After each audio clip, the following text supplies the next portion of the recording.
Yes, everyone. So finally, we're getting to the juicy bits of the course. What I like to call the optimum trade entries.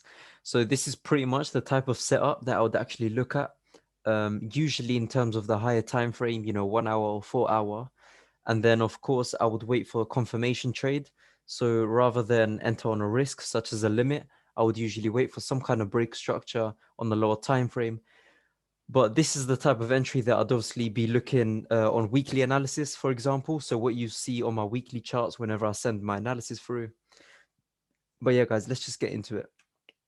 So this is going to be the introduction of pretty much the essential requirements of what I like to see for every trade. So first things, when I actually get on the charts, is actually look for liquidity.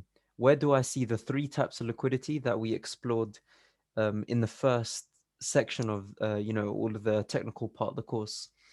So the main thing in all of my optimum trade entries is understanding of liquidity. Price will always create liquidity and gravitate towards it eventually. So remember how we've got the three types? They're the three types that I'd be looking for. You've got the buy side and the sell side liquidity. Then you've got the equal high, equal lows. Um, you've also got the liquidity voids that we also look at, and of course, trend line liquidity from the retail side. Then once I understand what's going on with the liquidity, I also take a look at market structure. In a way, these two are interrelated because to look at liquidity, I also need to look at market structure and see where price needs to go. But it's basically just the understanding of technical direction of where we're heading. Are we currently in an uptrend or downtrend? And from that, I can make my bias with my other confirmations as well. Third confirmation is the time of day and week.